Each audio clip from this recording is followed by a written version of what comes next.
Africa that works for its young people, an Africa that competes globally, an Africa that industrializes sustainably, and an Africa that helps shape the future of our world. This is the Africa we want. Excellencies, as I welcome our distinguished leaders to come and deliver their official statements, it would be great to reflect on a number of defining questions. What model of growth will define Africa's future prosperity? How can Africa industrialize at scale in ways that are more sustainable, more inclusive, and more competitive? How do you ensure that the partnership between Africa and France is truly equitable, future-oriented, and capable of delivering shared prosperity in an increasingly complex and competitive world? Excellency, distinguished ladies and gentlemen, it is now my distinct honor to welcome to the stage our first speaker, who is our gracious host and co-convener.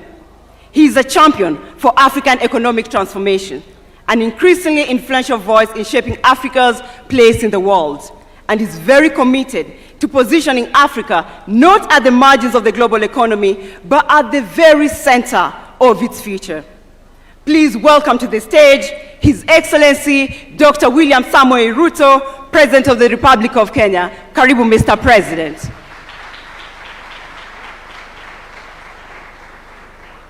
Thank you so much, Mr. President. Thank you. Your Excellency Emmanuel Macron, President of the French Republic and co-chair of the Africa Forward Summit 2026.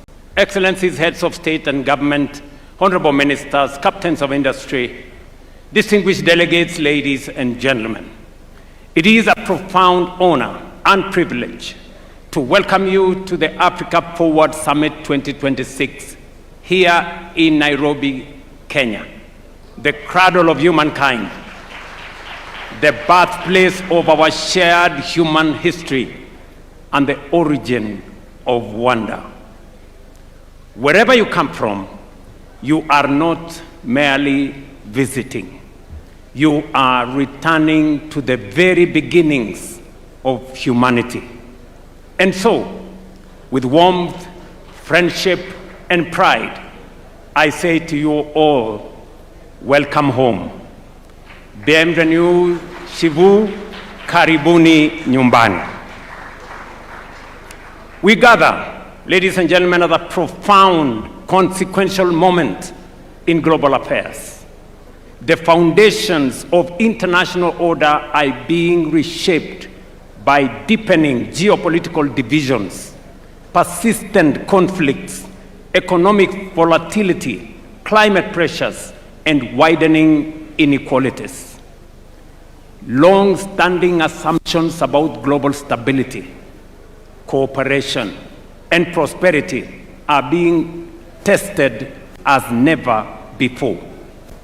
At the same time, shifting centers of influence, changing trade alignments, and the reconfiguration of global supply chains are redefining the architecture of the world economy itself.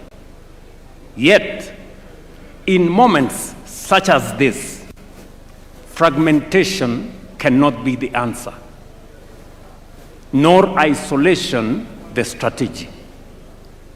The times before us demand stronger cooperation, renewed multilateralism, and partnerships grounded not on hierarchy, but in sovereign equality, mutual respect, and shared responsibility.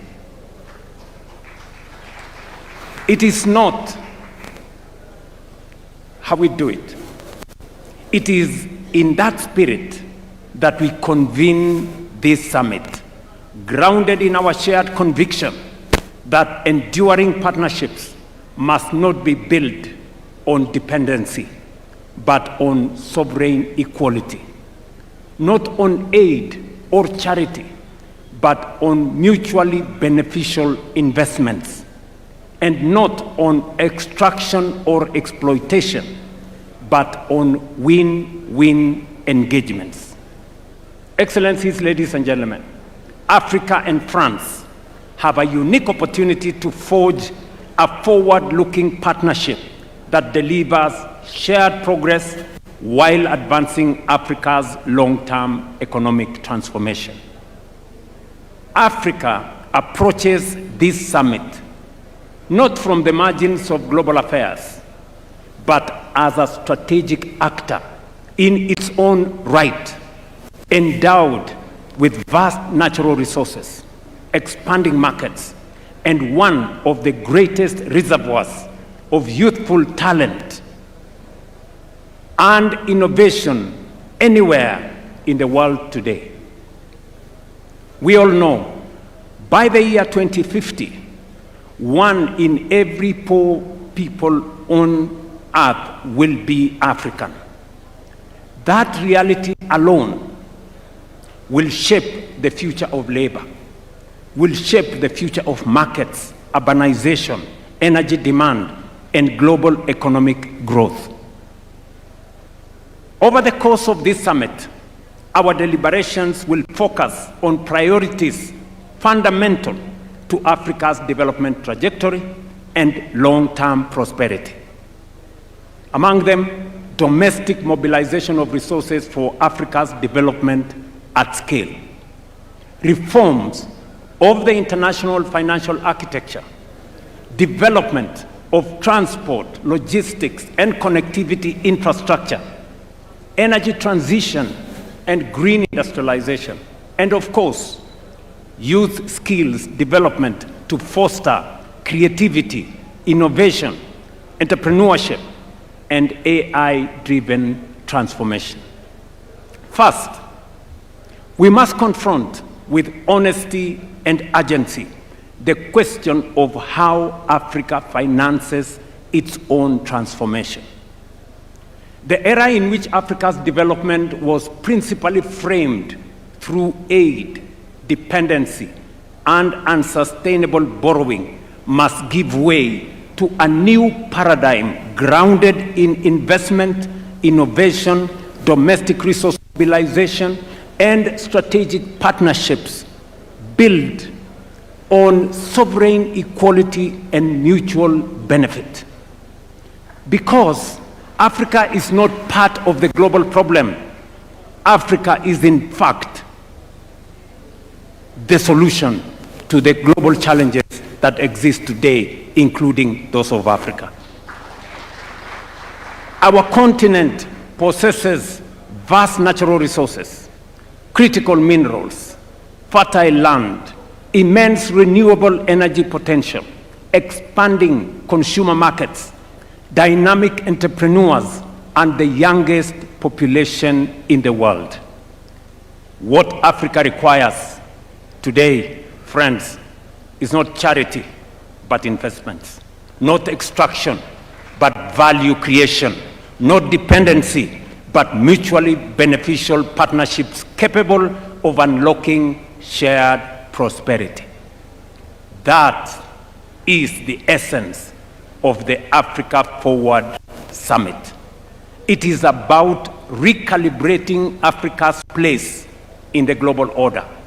It is about redefining engagements with Africa, including with long-standing partners such as France, away from outdated models of aid and asymmetrical dependency towards a framework anchored on investment, enterprise, innovation, industrialization, and mutually beneficial cooperation.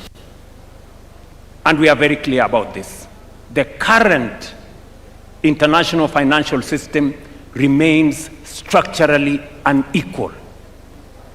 African countries continue to face disproportionately high borrowing costs, constrained access to concessional financing, and distorted risk perceptions that are frequently disconnected from economic realities that exist in this continent.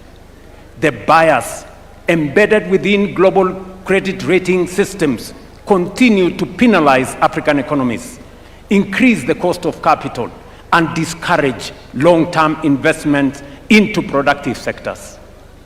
This imbalance is neither sustainable nor just. It is one of the principal constraints on Africa's ability to finance infrastructure, industrialization, climate adaptation, and economic transformation at the scale that is required.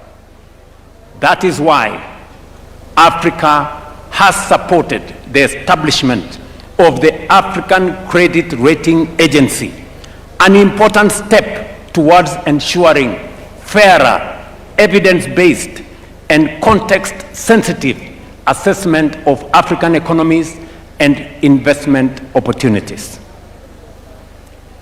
Its purpose is not to replace existing global institutions, but to correct long-standing distortions in risk perception that continue to increase the cost of capital for African countries and continue to discourage long-term investment into productive sectors. At the same time, we must recognize that the World Bank and the International Monetary Fund alone cannot finance Africa's development ambition. We have to be realistic. Even as reform efforts continue, the scale of Africa's transformation requires us to rethink the sources, structures, and instruments of development finance itself. Africa must increasingly finance Africa. Let me repeat that. Africa must increasingly finance Africa. What do I mean? Across our continent, enormous pools of domestic capital remain underutilized. Africa today holds more than $4 trillion in long-term domestic savings, including over $1 trillion in pensions and insurance assets, and more than $500 billion in central bank reserves. I am not talking about Europe, I'm talking about Africa. Yet, paradoxically, while this capital exists within African economies, governments across our continent continue to struggle to finance critical infrastructure, transport corridors, energy systems, industrial parks, logistics networks, and even affordable housing. There is capital in Africa, but Africa's development projects remain starved of financing. The issue, therefore, is not liquidity. It is risk architecture. That is why Africa is laying the foundation of a stronger, more resilient, and more self-sustaining financial architecture. Kenya, therefore, reaffirms its very strong support for the Alliance of African Multilateral Financial Institutions as a strategic platform for coordinating capital mobilization, risk sharing, and project execution across our continent. You remember, colleagues, that we did endorse at the last AU summit the Alliance of African Multilateral Institutions, starting with the World Bank and all the other institutions. Through institutions such as the Africa Development Bank, Africa Export-Import Bank or Afrexim Bank, Africa Finance Corporation, the Trade and Development Bank, Shelter Afrique Development Bank, Africa 50, and Africa Trade and Investment Development Insurance, Africa is steadily strengthening its capacity to finance infrastructure, industrialization, trade, housing, climate resilience, and economic transformation. These institutions are more than financial intermediaries. They are instruments of African agency, strategic sovereignty, and collective self-determination. Friends, we must believe in ourselves. That is why we strongly support the recapitalization of African Trade and Investment Development Insurance as a critical pillar of the new Africa financial architecture for development. And I must thank the President of the Africa Development Bank, who is right here with us, for spearheading this effort together with all the other multilateral institutions. This is because Africa does not need more fragmented institutions. Africa needs coordinated financial firepower capable of financing infrastructure, industrialization, trade corridors, and energy transformation in our continent on our terms. It is in this spirit that the proposed new Africa Financial Architecture and Development Framework, NAFAD as we are calling it, seeks to align African multilateral institutions, sovereign investment platforms, pension systems, development banks, and private capital behind a coordinated continental investment strategy. Its objective is simply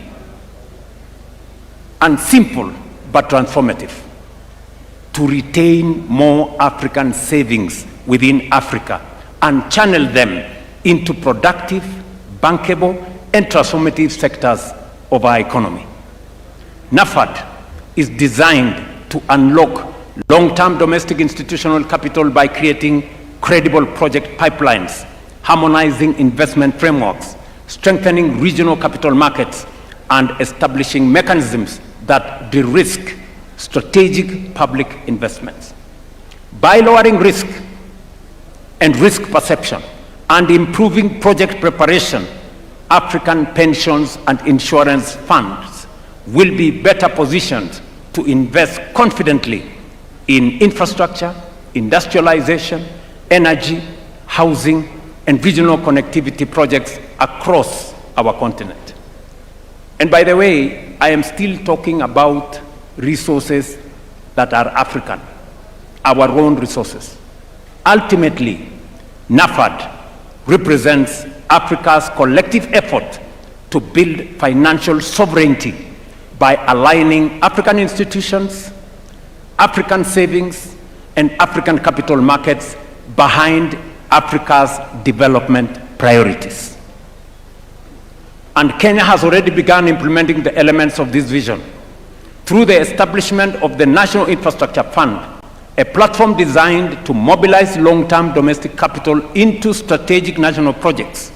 Already, our new National Infrastructure Fund has mobilized approximately $1 billion in the last 4 months, demonstrating the enormous potential that exists within African economies themselves. And this is money we have just mobilized here in Kenya. As government, we are deliberately partnering with the private sector to build confidence, reduce risk, and crowd in investment into transformative public infrastructure. Our objective is simple: to create credible mechanisms through which private capital can participate securely and profitably in Africa's growth story. Kenya's experience demonstrates what domestic resource mobilization can achieve. Over the last 3.5 years, we have mobilized nearly $4 billion locally for our affordable housing program. Through innovative domestic financing mechanisms, we are investing in housing, creating jobs, supporting enterprise, and expanding home ownership while restoring dignity to millions of Kenyan citizens. This experience demonstrates a fundamental truth: Africa can generate substantial development resources internally when institutions are strong, policies are credible and predictable, markets are trusted, and citizens themselves become active participants in nation building. Excellencies, infrastructure development remains one of the most decisive foundations of Africa's economic transformation and continental integration. Africa's infrastructure financing gap continues to constrain productivity, continues to increase the cost of trade, weaken industrial competitiveness, and fragment markets across our continent. According to the Africa Development Bank, Africa requires between $130 and $170 billion annually for infrastructure investment, with financing gaps estimated at between $70 and $100 billion every year. Bridging this gap will not happen through public borrowing alone.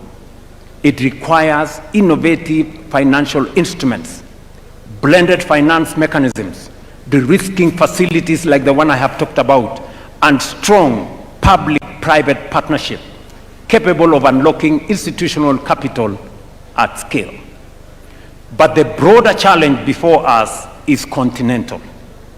We must accelerate investment in transport corridors, in ports, rail systems, roads, aviation connectivity, and integrated logistics ecosystems capable of binding Africa together into one competitive economic space under the Africa Continental Free Trade Area. Because Africa cannot trade effectively with itself while its economies remain disconnected from one another. Connectivity is not merely about infrastructure. It is about competitiveness. It is about regional value chains. It is about food security, and it's about industrialization. And ultimately, it is about shared prosperity. Equally critical is the question of energy. That is why we must fundamentally restructure and strengthen Africa's financial architecture to mobilize the scale of capital required to finance this transformation on African terms. Excellencies, Africa possesses some of the greatest renewable energy potential anywhere in the world, from geothermal resources in the Rift Valley and on to immense opportunities in solar, wind, hydroelectric power, and green hydrogen across our continent. Africa, therefore, has a historic opportunity, not merely to participate in the global energy transition, but to help lead it. But for Africa, the energy transition must also be a development and an industrialization transition. We must accept a future, and we cannot, let me repeat that, we cannot accept a future in which Africa simply exports raw green minerals, while industrial value addition, advanced manufacturing, and technological innovation take place elsewhere. That model belongs to the past. Africa must become a competitively industrial hub powered by clean energy, modern infrastructure, innovation, and strategic investment partnerships. Green industrialization presents our continent with an opportunity not only to contribute meaningfully to global climate solutions, but also to create jobs, expand manufacturing capacity, strengthen exports, deepen regional value chains, and accelerate structural economic transformation.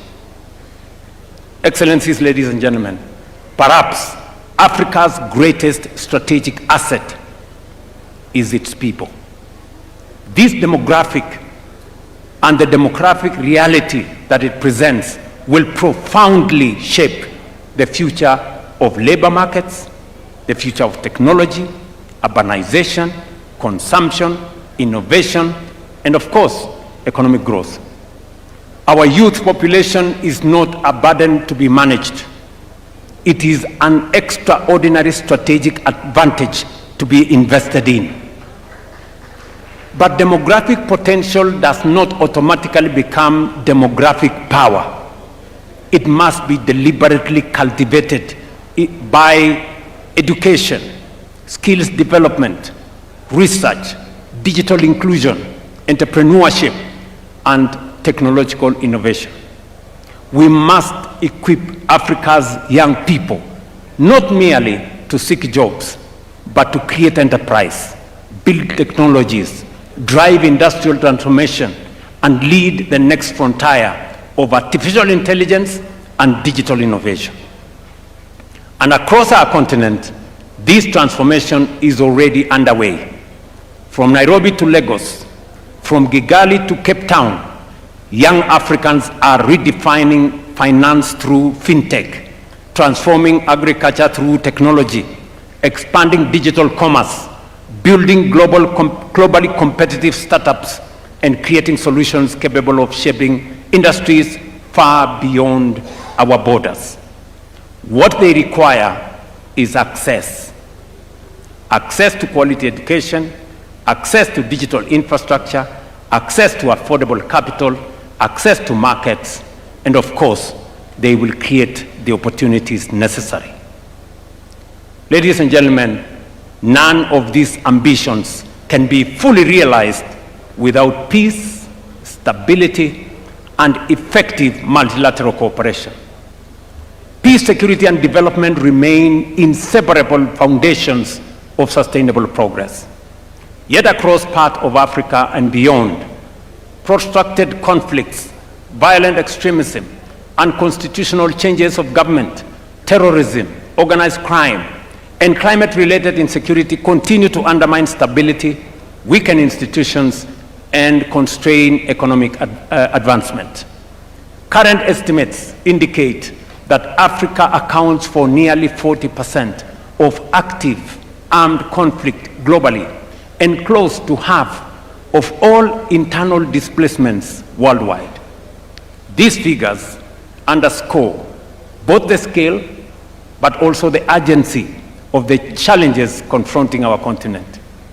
We must therefore reaffirm our collective support for African-led peace and security mechanisms, including the Africa Union Peace and Security Architecture, predictable financing, institutional capacity, and international cooperation in support of lasting peace. But lasting peace cannot be secured through military response alone. Peace requires confronting the structural drivers of instability: poverty, exclusion, unemployment, inequality, weak institutions, climate vulnerability, and the absence of economic opportunity, particularly for young people. That is why strengthening Africa's strategic autonomy in matters of peace and security remains an imperative. And it is why we reiterate with clarity and conviction the urgent necessity of reforming global peace and security governance, particularly the United Nations Security Council.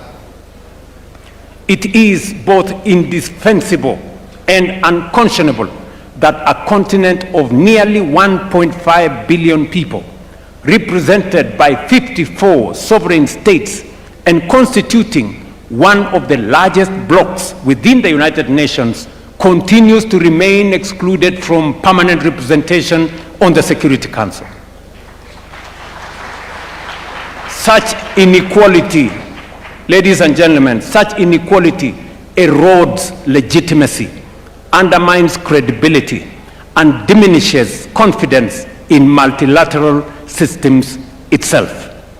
No global governance architecture can credibly claim to be democratic, to be representative, to be just, or fit for purpose, while a substantial part of humanity remains absent from the table where the world's most consequential decisions are made. The time has come, therefore, for the international community to recognize, without ambiguity or without delay, that Africa cannot and will not and must not remain subject to decisions taken without its equal voice on the table. The reform of the Security Council is not merely an institutional adjustment. It is a moral obligation.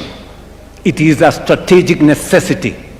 It is indispensable to restoring trust, legitimacy, and confidence in the international order itself. Kenya, therefore, remains steadfast in its support for the common African position as articulated in the Ezulwini Consensus and the Sixth Declaration, which calls for Africa to be accorded permanent representation on the Security Council with all the prerogatives and privileges of permanent membership alongside additional non-permanent seats. Excellencies, ladies and gentlemen, Africa does not need privilege, but fairness. We don't need exclusion, but inclusion.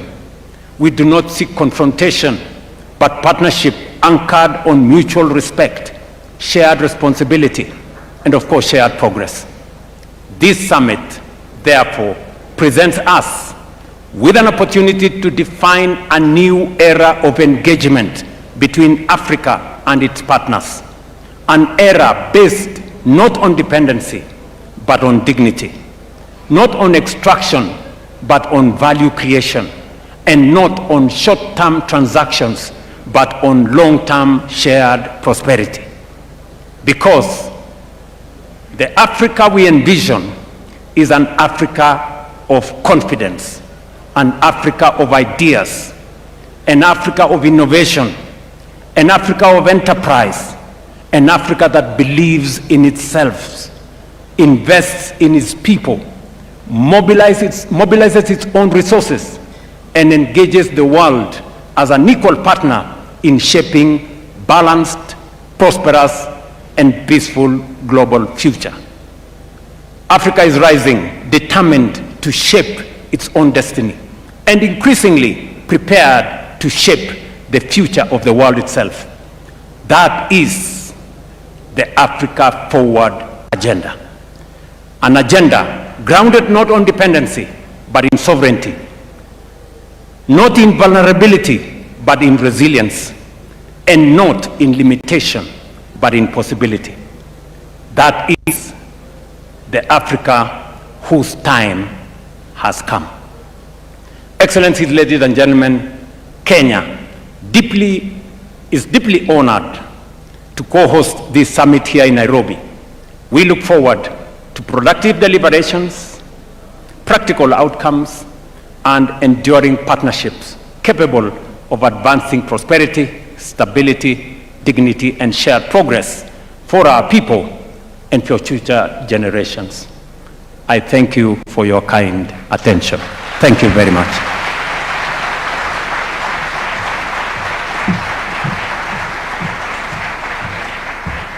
Thank you, Your Excellency, for the warm welcome and for reinforcing Africa's economic position today and the importance of partnerships such as the Africa-France partnership. Asante sana, Your Excellency. And now it's my profound honor to welcome to the stage our next speaker, who is also our co-convener.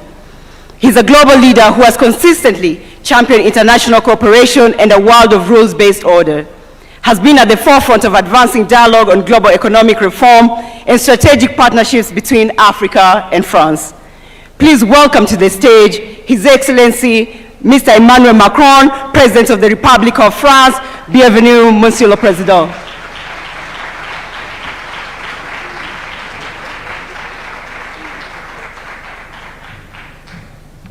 Thank you so much, Mr. President, dear William, Your Majesty, Head of States and Governments, Secretary General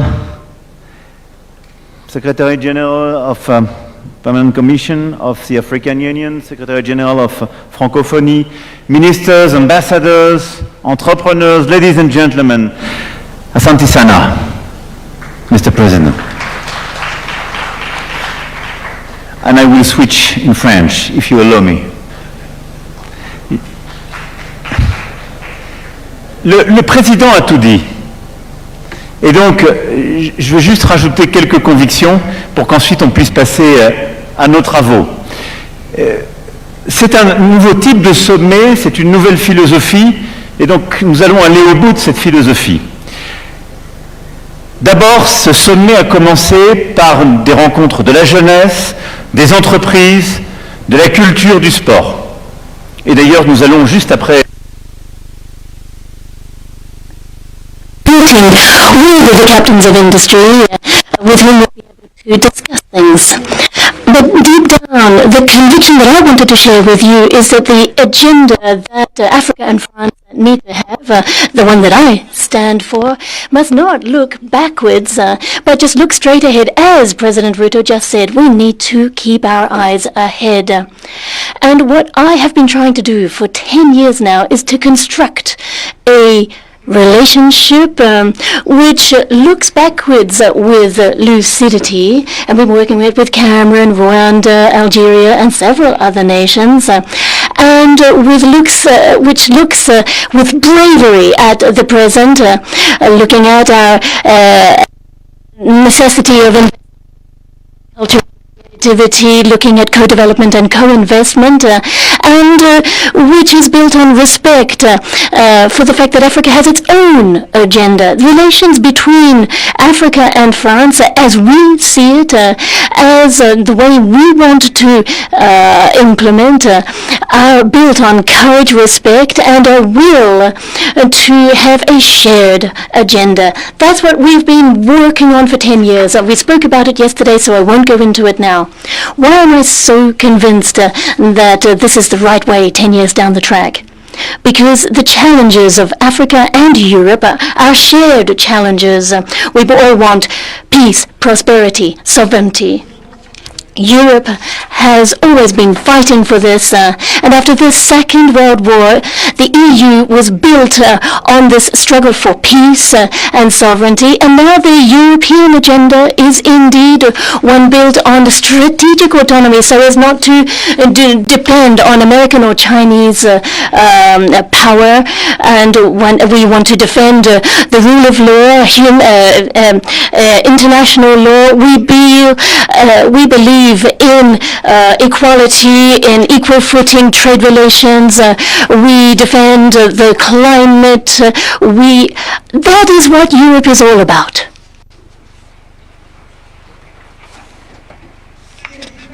And that is the exact same challenge that Africa has before it. What Africa wants is peace, prosperity, and independence.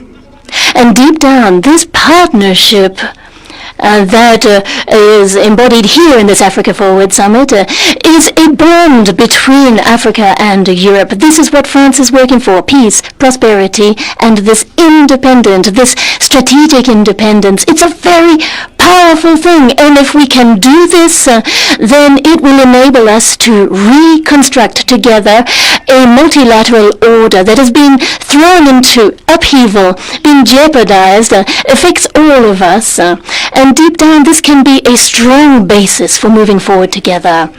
And in terms of peace, I don't want to repeat what President Ruto said. Peace is going to require African unity, and I really firmly believe this. And I'm delighted to see so many of my brothers here, heads of state and government from so many nations who have come to Nairobi. I know that you're all very busy, so I'm very grateful to you for making this, because it really does share this image of a united continent, from Maghreb right down to the Indian Ocean, the south of the continent, Western Africa, Central Africa, and Eastern Africa. Remember, all of these different parts of Africa, given that it is so large, are all part, nonetheless, of one continent with a shared agenda. Which means that if we want to be beside you, it means that we have equal representation, better representation for Africa in international instances such as the UN, the financial institutions, and we want it represented in the Security Council of the UN.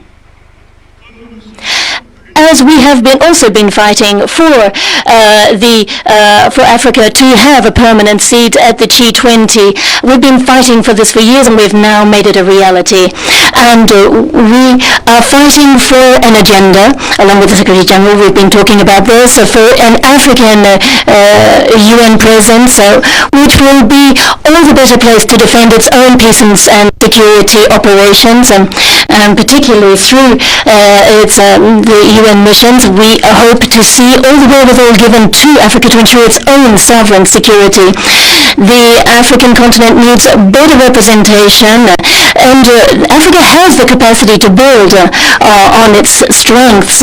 So what we stand ready to do is assist you financing that with a reworked security arrangement which is respectful of the sovereignty of each African country, but never eclipsing each nation's sovereignty. And I'm delighted to hear from your introductory remarks a moment ago that we can build together a shared agenda to overcome the peace and security challenges that we face and continue to work together so that the whole of the UN can move forward on a more equitable basis.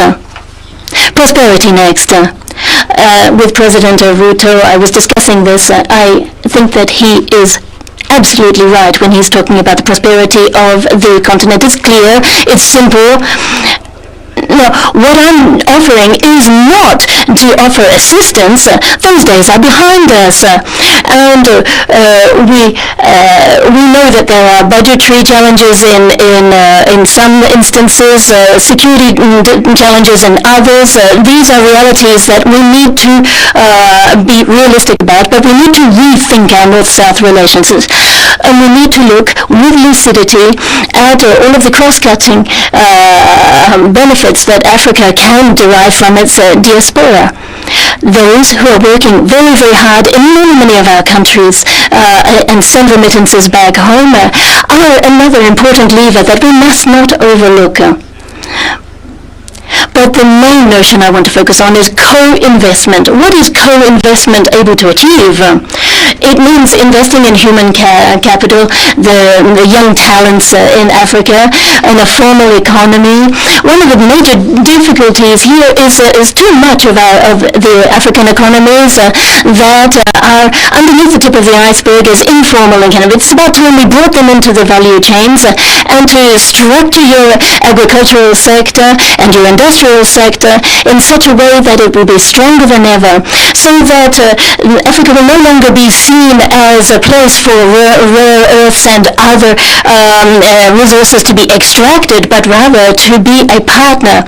So we are working towards a transformation of investment relations, investing in value chains, energy, sustainable development, building on your strengths and your youth and your talent. And this is what the Business Roundtable is hopefully going to enable us to structure by looking at investing in AI, health, the blue economy, and sustainable agriculture. So what we need to do is look at the partnership that we want together through a logic of investment. And this is where we see this agenda of prosperity and sovereignty altogether. Getting Africa forward on the economic level means greater sovereignty and autonomy. It's important for Europeans as well to have more strategic autonomy in its partnerships. We need to ensure that we do not become dependent on the two major powers who in some ways look like they're going to eclipse everything. And it's not just France and Europe today who are going to mobilize all of the critical minerals or rare earths that we're going to need for the future. It's neither France nor Europe that will be here giving you diktats on the way forward. No. Those days are way behind us. No, the European agenda has every interest in seeing you march strongly towards sovereignty and autonomy because they're the same goals that we have. And if you are successful in this hunt for sovereignty, be it with agriculture, with economy, or wherever, then you are also offering more solutions. So your success is our success. So when you invest in your populations and have them succeed, that means fewer people fleeing poverty. And so this again is our success and your success hand in hand. So here what I want is for all of us to take a leap together. This is not an agenda which is univocal, which is top-down from Europe to Africa. No way. It is an equal footing partnership built on mutual respect. And we're going to build this together with respect, lucidity, and courage. And that is why, if we're going to be successful in this, we need business leaders, and that's what we announced yesterday. And this is a big first, 23 billion euros of investment in the private sector. These are for industry, for firms in the fully private sector companies in Africa. These 23 billion euros of investment is 14 billion for French firms in Africa, 9 billion in investments for African businesses on our continent. On your continent. And so this, we're hoping, will be the jolt that we need to inject more momentum into the process. All of this is going to, as President Ruto said, be based on quite simple things. A new partnership, a new vision for managing resources, for sustainable agriculture, for having tax and financial policies that are more consistent. It's also going to mean that we can mobilize international funding better, be it the World Bank, be it with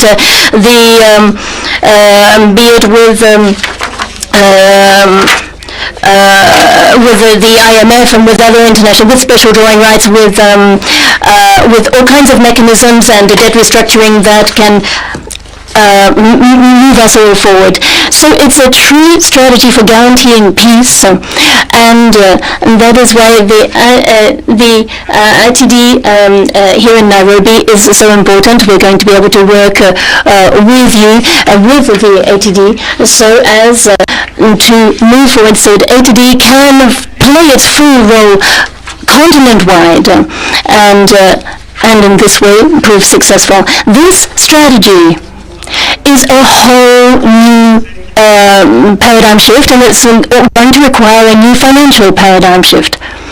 And this is all part of our shared strategy. Other than that, I would say President Ruto said what I wanted to say, that I think this summit embodies our new partnership, and I think he said it better than I ever could, so I want to endorse what he said. In a moment's time, we will be meeting with business leaders, and we'll be discussing growth, we'll be discussing finance and investments, and then after that, we're going to have the outcome of this Africa Forward Summit with the declarations of those investments, and then together with President Ruto, we're going to bring to the G7 in Evian, on behalf of all of you, the message from this forum, and then throughout the year, at the IMF, World Bank, at the UN, we are going to showcase and push this shared agenda. And that is why this summit, in my opinion, is going to enable us to jointly set forward our upcoming path. So I don't want to take up any more of your time, dear ladies and gentlemen, but I just wanted to extend my thanks to President Ruto for agreeing to host this outstanding summit here in Nairobi. And I'm delighted to be here with you, with my brothers and sisters from all around Africa. And I'm looking forward to working on all of the input that we can pool, your strengths, your energy, so that we have a new African-French partnership. This agenda for peace and prosperity is something that I truly aspire to. And it's something that, with a lot of respect and humility, that I want to put at the service of this continent, the world's youngest continent. And even last year, we saw had the strongest rate of growth from around the world. So it's not only the continent of the future, it's already a power and a strength in the world today. And I am proud to be standing at your side and to try humbly to build with you this agenda in which we will be investing heavily. We want to work with you. Long live friendship between Africa and France. Thank you.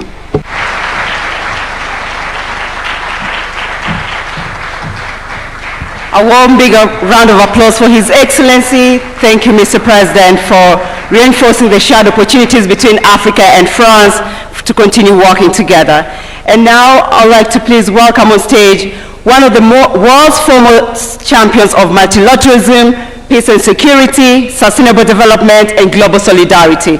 Please welcome to the stage His Excellency, Mr. Antonio Guterres, Secretary General of the United Nations. Welcome, Your Excellency.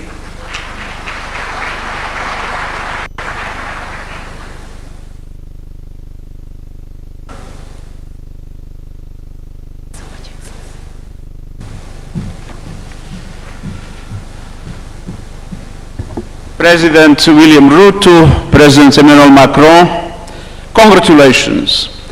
Congratulations for convening this Africa Forward Summit, and congratulations for forging this renewed partnership between France and Africa for African development.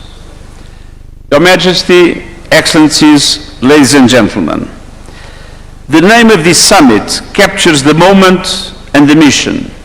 Africa Forward. Forward through one of the most turbulent global moments in living memory. Africa is not waiting. Africa is moving, and Africa is leading. African continents are driving one of the defining debates of our time on how to reform a global financial architecture designed in 1945 for a world that no longer exists. Africa played a leading role in the approval of the Pact of the Future by the General Assembly of the United Nations. It is African leadership building new tools like the Borrowers Platform, and so that the countries can speak as one and negotiate from strengths. Challenging the credit rating systems that locks too many of the borrowing tools they need.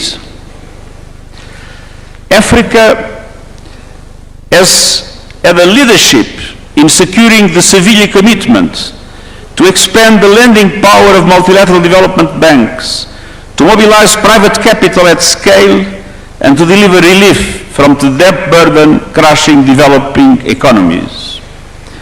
It is African leadership through the African Development Bank that is advancing a bold vision to reform the continental's financial architecture from within, mobilizing African resources for African priorities and prosperity.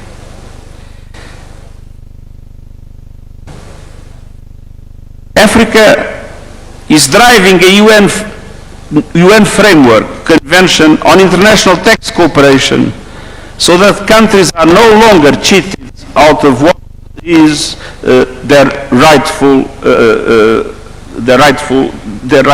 what is rightfully theirs. And I want to praise the African leaders that have understood that is absolutely essential also to do everything with the adequate policies and strategies to mobilize a much stronger share of national resources in order to be able to accelerate the development of the continent. And it is African leadership, alongside the small island states and other developing countries on the front lines, that has placed the climate emergency where it belongs, at the center of the global agenda. This is not a continent waiting for solutions, this is a continent producing them. But let us be honest about what stands in Africa's way. A global system designed without Africa and still largely operating without Africa, perpetuating century-old injustices. A continent of more than 1.5 billion people with no permanent seats on the UN Security Council, as was referred by President William Ruto. Without the voice, the representation, and decision-making power it deserves inside the international financial institutions that shape this economy, it's not Africa that loses, it's the world that loses the fact that the voice of Africa is not conveniently taken into account. Meanwhile, as we all know, official development assistance is collapsing. Aid budgets cut, partnerships unwound, commitments walked back just as the need is greatest. So this is not only a financial crisis, this is a crisis of solidarity. Take climate change. Africa did not cause it, yet the continent is warming faster than the global average, bearing the harshest consequences in displaced communities, lost harvests, and economic shocks. Today's global energy turmoil, volatile fossil fuel markets, fragmented trade is deepening fiscal stress, inflation, and stunted development across the continent. Africa must be at the center of climate justice. The continent holds 60% of the world's best solar potential and receives 2% of global clean energy investments. With the right finance, Africa could generate 10 times more electricity than it needs by 2040 entirely from renewables. Yet, 600 million Africans still live without electricity. And 1 billion still rely on unclean cooking, a crisis that takes 800,000 lives a year, mostly women and children, mostly out of sight. And on average, the continent faces borrowing costs twice as high as OECD countries as an average, draining resources that should be building the future. That is not a market verdict on Africa. It is a verdict on the injustices of the system. The continent also holds extraordinary reserves of the critical minerals the green transition depends on. For too long, the pattern has been the same. Africa's resources have been extracted, the value captured elsewhere, the environmental damage left behind. The United Nations panel on critical energy transitions minerals points the way. Fair value chains, in-country processing and manufacturing, transparency, environmental and human rights standards, and meaningful benefits for affected communities. No more exploitation, no more plundering. The people of Africa must benefit first and most from the resources of Africa. And going back to climate change, adaptation must no longer be an afterthought. The adaptation finance gap must be closed. Africa is paying an enormous price in relation to the devastation caused by climate change, and Africa has been denied the resources and the capacities able to protect their populations and their infrastructure in these circumstances. Climate finance with justice is a must in today's world. Excellences, Excellencies, this summit is about a new partnership which has been reinvented. Partnership on an equal footing, based on complementarity and mutual benefits. This means that we must co-invest in industries that have been created by Africans. Strengthening universities and African research institutions, developing African capacities in terms of artificial intelligence so that AI can be shaped by African data, African languages, African researchers, and African leadership. Building partnerships which are built on the roadmaps of Africa, the free trade areas in Africa, the Agenda 2063, and the national development priorities. And this means funding African priorities with fair conditions for all, with capital that is accessible. The biggest transformation of this century is a market but a generation, and by 2050, 1 out of 4 people on the planet will be African. Unis à ce sommet montre déjà Jana katika do rosto da nueva alianza. في كل مكان في هذه القارة الذين construisent, s'organisent. Cultivating and they are asking for inclusive democratic governance and responsible institutions. Dear friends, the continent is not just an African challenge. When Africa succeeds, the entire world wins.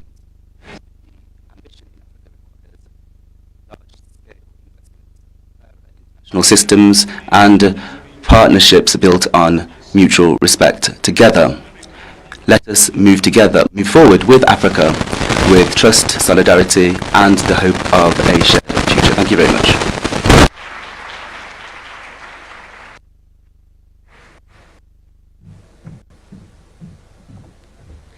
Another big round of applause for His Excellency. Thank you so much. And now I'd like to welcome our next speaker, who is a distinguished African diplomat, currently leading Africa's premier continental institution. He's a steadfast champion of continental integration and multilateral cooperation. Please welcome the African Union Commission.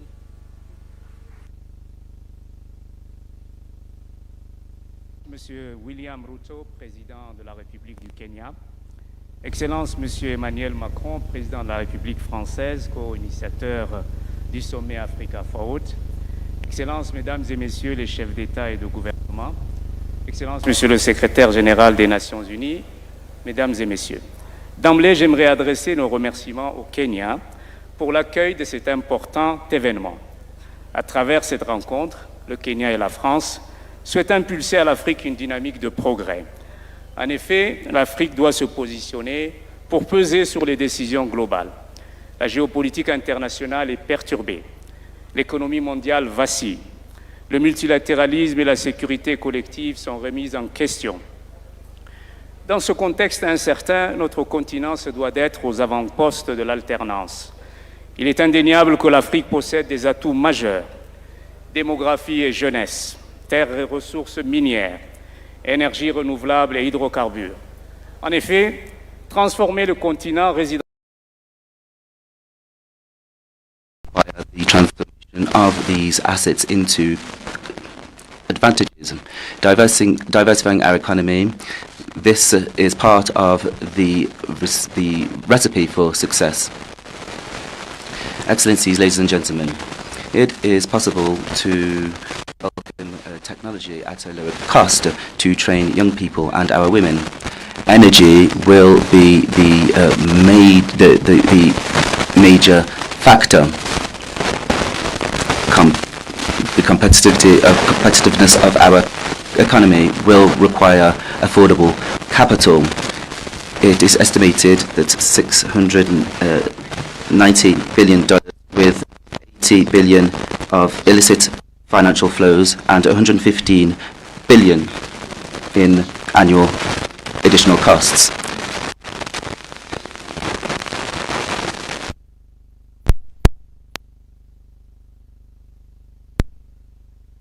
Parfaitement ces défis. Les solutions viendront de la cohérence de nos politiques, de l'engagement sans réserve de nos États membres et de la stabilité à travers le continent. Les institutions multilatérales sont appelées à être proactives. More balanced partnerships and the cost of development are fundamental principles of global governance. Africa stands ready to take on greater responsibility on the international stage and in particular in the global south. Excellencies, ladies and gentlemen, peace and stability are an important challenge on the continent. en France. Security must no longer be an obstacle to investment on our continent. It is therefore imperative to ensure that we do this without hesitation. The African Union Commission has made this an absolute priority. It has become irrelevant when I listened to our presidents here, in particular President Ruto. He touched upon all the issues I wanted to raise, but let me conclude my very brief remark by saying this. The future is for the African continent. The African continent will be the powerhouse of global growth. So let us work together, let us put our energies together and move forward. And I thank you.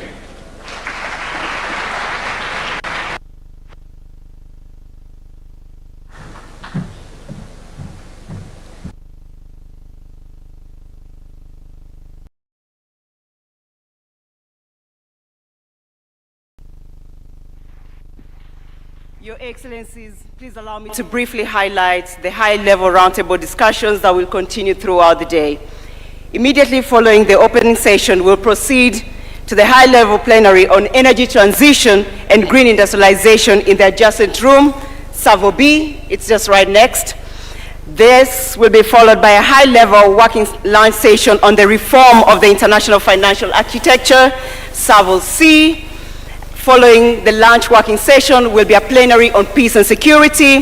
Thereafter, we will then transition into parallel roundtable discussions on artificial intelligence and digital technologies, blue economy, health, and agriculture. In parallel, there will also be a special session on Congo Basin Climate Commission ahead of the closing ceremony. To ensure the smooth flow of the summit proceedings, members of the organizing team will be available throughout the venue to provide guidance. Excellencies, distinguished ladies and gentlemen, please give a big round of applause to our open plenary speakers. Thank you. Thank you. Thank you very much. God bless Kenya. God bless Africa. God bless France. Asanteni sana. Allow me to hand over to Mr. Mike Gitonga.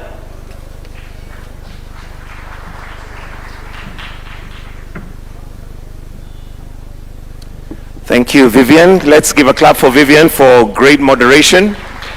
Your Excellencies, that brings us to the end of this session, and would like to now invite all the presidents and heads of state to a family photo, which we are going to take right here on stage. So I'll kindly request that all the Excellencies for a family photo before we exit. All presidents and heads of state to kindly just be here on stage for a family photo.